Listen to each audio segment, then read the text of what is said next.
Good morning, students. Today we will go through pedigree analysis and linkage. आज हम पढ़ेंगे वंशावली विश्लेषण और सहलग्नता के बारे में। तो सबसे पहले मैं शुरुआत करता हूँ पेडिग्री एनालिसिस या वंशावली विश्लेषण। वंशावली विश्लेषण ये किसी मनुष्य पे या मनुष्य के किसी पूरे वंश पे एक उसके अंदर जीनों का वितरण, उनकी वंशावली, उस वंशावली में होने वाले रोग, उन रोग जो उनकी पीढ़ी चल रही है वो उसमें जो हेरिडिकल डिजीज़ है उन डिजीज़ के बारे में अध्ययन जो किया जाता है कई पीढ़ियों तक, उसको बोला जाता है वंशावली विश्लेषण, पेडिग्री एनालिसिस बोला जाता है उसको। अब पेडिग्री एनालिसिस के अंतर्गत जो है मनुष्य की कई पीढ़ियों में जीनों के स्थानांतरण, उनके विकार के प्रारूप का पता लगाया जाता है और जो वंशावली विश्लेषण होता है उसका अध्ययन हम केवल एक पीढ़ी में नहीं कर सकते, बल्कि वंशावली विश्लेषण करने के लिए अनेक पीढ़ियों तक अध्ययन करने की आवश्यकता होती है। अब सबसे पहले देखते हैं कि वंशावली जो विश्लेषण होता है उसमें कौन कौन से प्रतीक चिन्ह प्रयोग किए जाते हैं। सबसे पहला ये सर्कल, ब्लैंक जो सर्कल होगा वो फीमेल के लिए यूज़ होगा।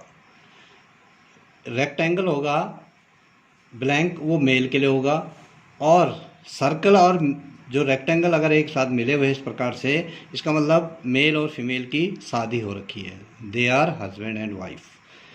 यहाँ पर है जो है एक इस प्रकार से एक, अगर यहाँ से ऊपर से एक आ रहा है, एक इस पे जो है हमने एक लाइन खींच दी और एक स्क्वायर जो है या जो रेक्टेंगल है वो बना दिया और उसके अंदर नंबर ऑफ द उस चीज़ की कोई नंबर डाल दिया 1 2 3 4 5, तो वो कहलाता है मेल चिल्ड्रन। ये मेल चिल्ड्रन के लिए होता है और उसके अंदर n जो 1 2 3 होता है वो नंबर ऑफ मेल चिल्ड्रन होता है। इसी प्रकार से राउंड जो सर्कल होता है उसके ऊपर से एक लाइन आती है और उसके अंदर n लिखा रहता है, तो फीमेल चिल्ड्रन के लिए होता है, उसके अंदर नंबर ऑफ फीमेल चिल्ड्रन लिखा रहता है। अगर बिल्कुल डार्क है, जो रेक्टेंगल है उसके अंदर बिल्कुल ब्लैक है, तो मेल है अफेक्टेड, उसमें कोई किसी प्रकार की डिजीज़ है।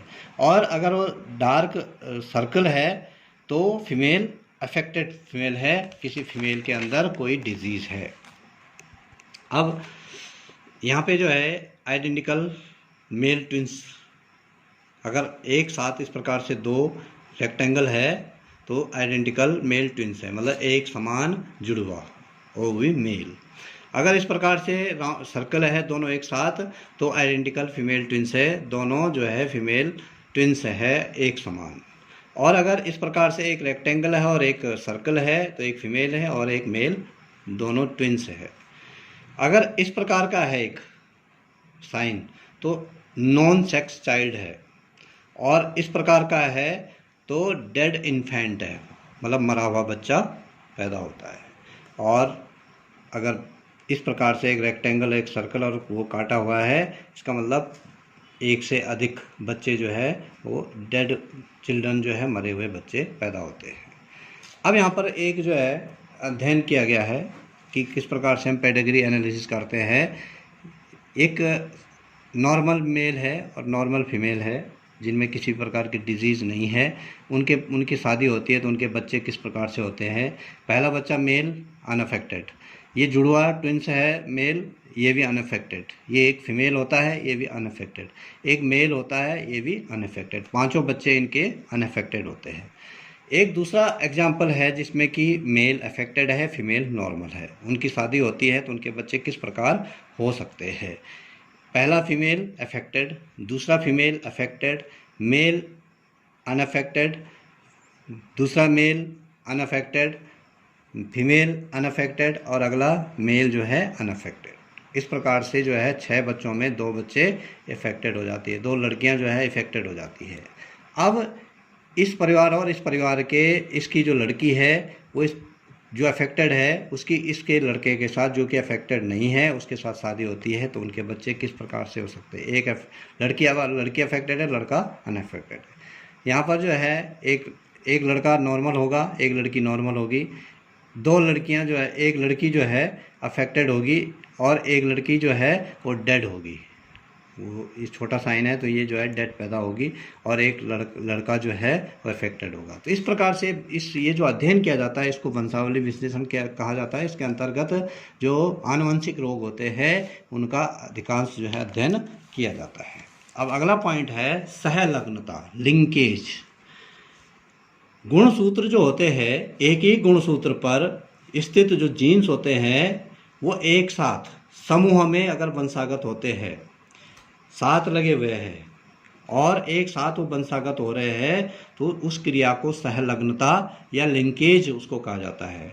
इस प्रकार की जो प्रकृति दर्शाने वाले जो जीन्स होते हैं जो एक साथ वंशागत होते हैं, उन जीन्स को लिंक्ड जीन्स बोला जाता है। एक साथ लिंक जो है सहलग्न जीन्स उनको बोला जाता है।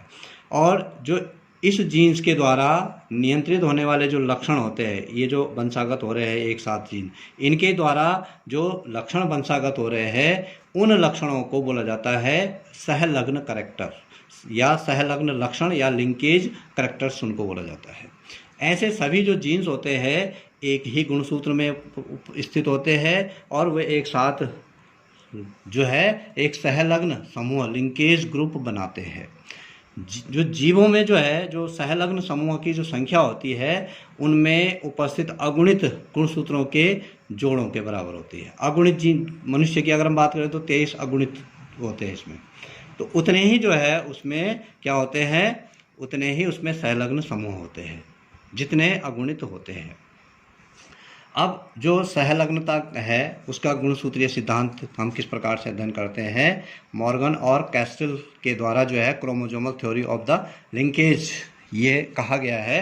जो गुणसूत्र होते हैं वो उन पे जो जीन्स होते हैं वो रेखीय क्रम में लगे होते हैं। जो जीन्स होते हैं दे आर बेसिस फंक्शनल और structural basis of the chromosome, तो वो माला की जैसे जो है एक रेखीय क्रम में लीनियर ऑर्डर में स्थित होते हैं। और सहलग्न जो जीन्स होते हैं एक ही गुणसूत्र पर स्थित होते हैं। जो सहलग्न जीन होते हैं वो एक ही गुणसूत्र पर, दो जीन के मध्य की जो सहलग्नता शक्ति होती है वो उन दो जीन के बीच की दूरी पर निर्भर करती है। उन दो जीन के बीच जितनी कम दूरी होगी उनके बीच में सहलग्नता उतनी ज़्यादा होगी, दूरी जितना ज़्यादा होगी सहलग्नता उतनी कम होगी।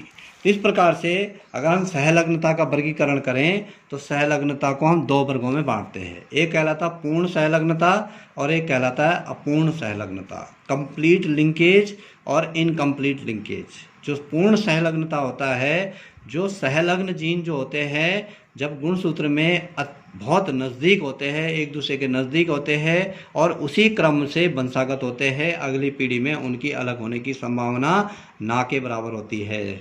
वो अगली पीढ़ी में भी साथ साथ ही वंशागत होते हैं। तो इस प्रकार की जो सहलग्नता होती है उसको पूर्ण सहलग्नता कहा जाता है। अपूर्ण सहलग्नता बोला जाता है इनकम्प्लीट लिंकेज को। और इस स्थिति में किसी गुणसूत्र में जो जीन होते हैं वो दूर दूर स्थित होते हैं और वो दूर दूर जो जीन होते हैं वो अगली पीढ़ी में एक साथ वंशागत भी हो सकते हैं और नहीं भी हो सकते हैं। उनके बीच की जो सहलग्नता होती है वो कमज़ोर होती है। तो आज का जो टॉपिक है वो यहीं पे समाप्त करते हैं। Thank you.